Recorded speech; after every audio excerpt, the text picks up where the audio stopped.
So what I love about your story is you were a fighter. Then you became a commentator. That's a whole different skill set and a different Yep. vocation. Then you really got into acting, and you've had some really good roles. That's a whole different skill set. So how are you? Let's talk about commentating. That is a lot harder than it looks. It sounds like you're just calling out things with a fight, but tell me about preparing for commentating and what goes into that. And the way I got the job was this. I was training Mark Kerr. He was the Yeah. main event. I was sitting in the back, and while you're warming up, there's the TV is playing with the fights that are going on in the arena at that moment. And there were some high-level people from the Pride Fighting Championships who were also in the dressing room with us. And that's how it started. I'm just looking at TV while I'm busy. I say, oh, he's going to armbar him. And I just kept going with Kerr. And they go like, no, he doesn't. I said, give it 10 seconds. And then 10 seconds later, he put him in an armbar. And he goes, how did you know that? He go, well, you can see the setup. He was setting him up. And then the next fight, there was Sakuraba, I believe. He rolled into a knee bar. I go, oh, Shin's got a bunch. I was going to roll him into a knee bar. And he goes, no, but he's not doing it. I go, again, give it 10 seconds, And then they got him in a knee bar. And he goes, this is crazy. Did you ever think about commentating? No.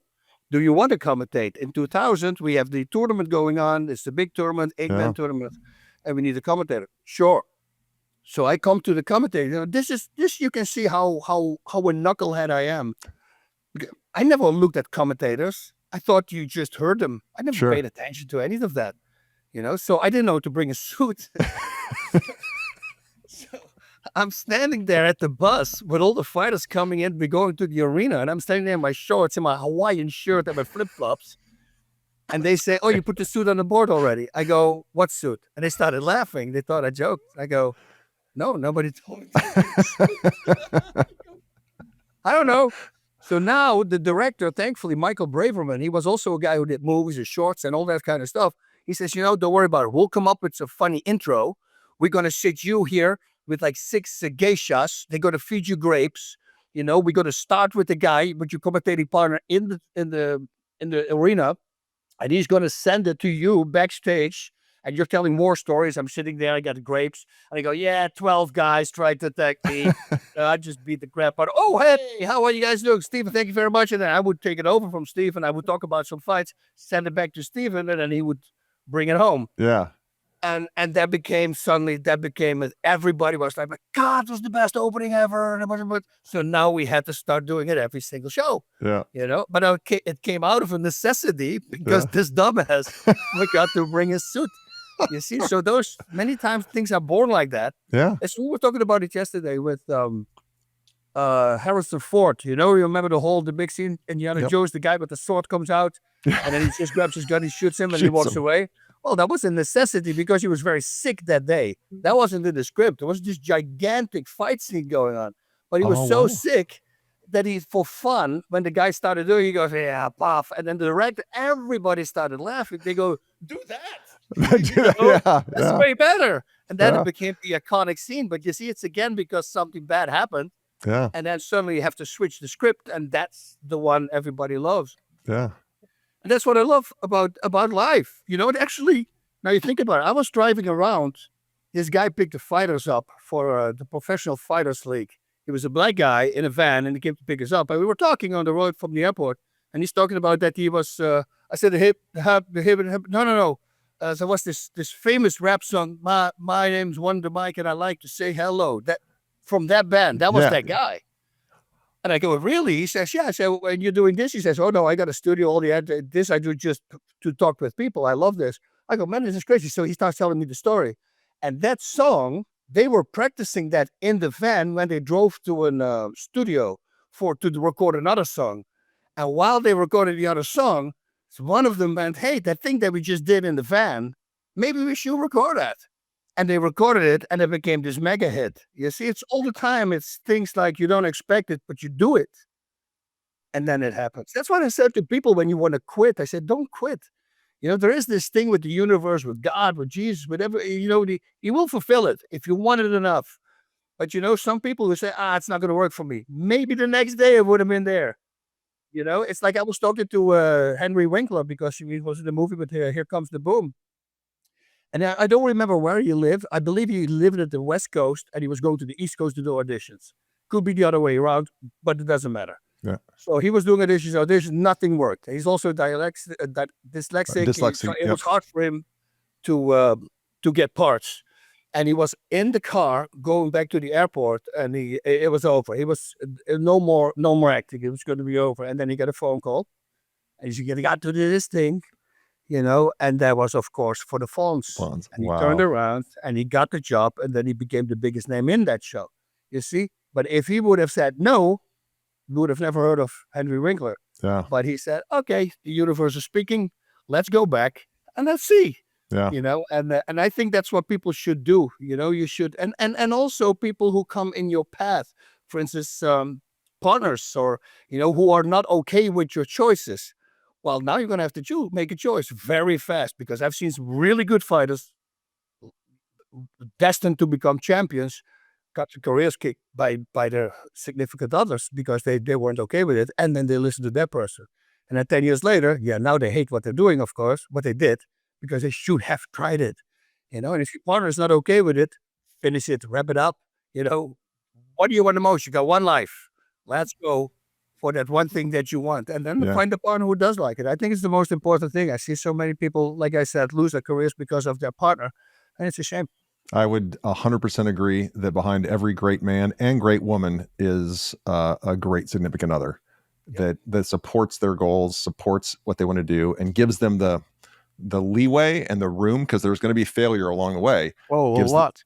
gives them the room to fail, to grow beyond that. I mean, it's entrepreneurship 101, let alone life 101. How then you've really blossomed into this this actor who is in demand, and like I know you had Here Comes the Boom with Kevin James. How did you get to know Kevin? Like, how did that role come about? So I moved in '97 to America, to Los Angeles, Mm-hmm. and it was the first season of The King of Queens. Mm. He just won that show that he was going to get a sitcom, and he and Joe Rogan used to be mates, and they would always watch Pancrase, my fights, and they were always mesmerized with this crazy bald Dutch guy, and it was me, so they were big fans. So as soon as when I came into the States, they found out, Kevin found out, and within 3 months I got a phone call if I could go to the Sony studios to train him there. So Wow. first I met him in his 1-bedroom apartment that he shared with his brother. Yeah.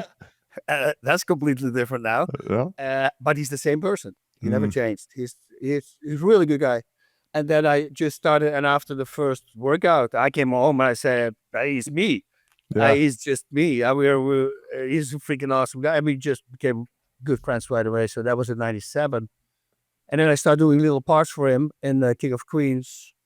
Then I shot a short movie called The Kingdom of Ultimate Power. You can find it online on YouTube. Because when he was shooting the movie, Here Comes the Boom, I heard about that he was doing an MMA movie, and I didn't hear anything from him.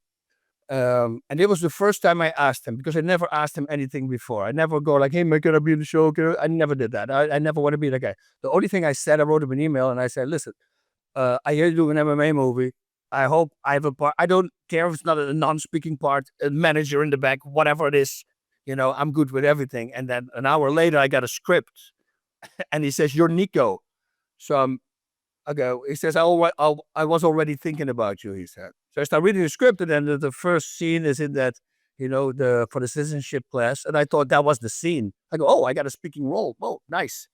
And then suddenly I came back, and then I came back, and I came back, and then I realized it was a supporting actor part. Yeah. I go, Yeah. "Dude," he goes, "Dude, I had you. You were the first guy who was cast." He said, "You never have to worry."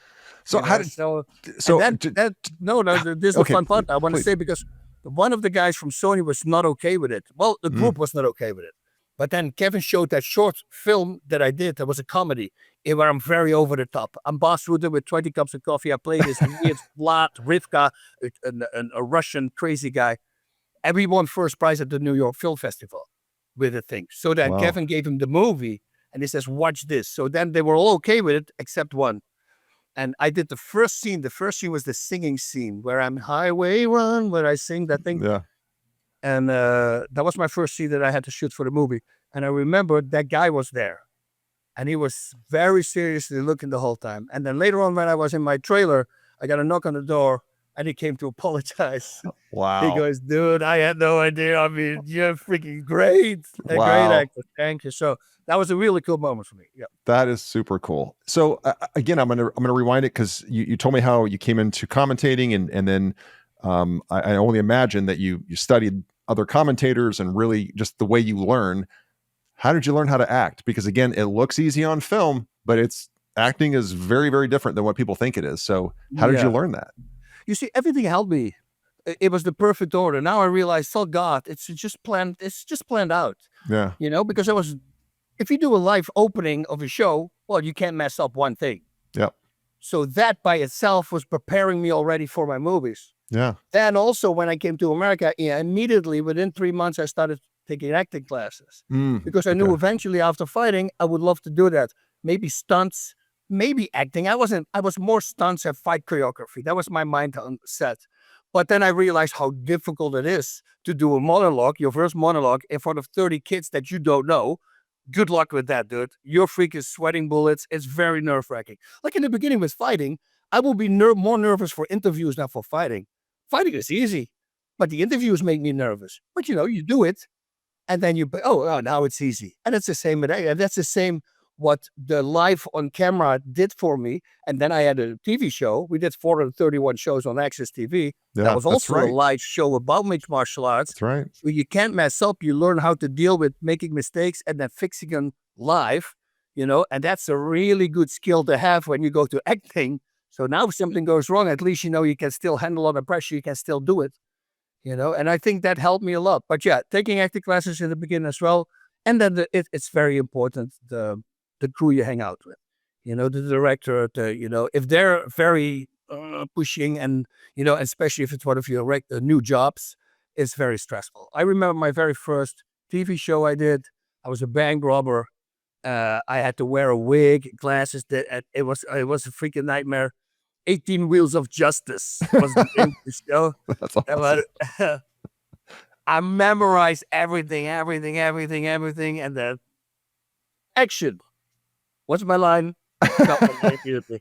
And then I started sweating bullets. And Yeah. it was a freaking nightmare. Missed everything, messed it up. And it was a long weekend. So Friday, it wasn't a Thursday. Friday was was going to be a long weekend. It was a holiday. Everybody wanted to go home. So after like my fifth screw up, the crew goes, oh, like, and I'm turning around. I go, you're not helping me. I'm freaking out here right now. Give me freaking some time. And then I just went so over the top with that thing. We shot, and immediately I nailed the scene. It was good. Yeah. Everybody started cheering. Oh, God. We can go home. We can go home. Yeah, but that's how nervous I was. Yeah. I was super nervous, and it's just something new. But then you do it over and over again. You get used to it, and here we are.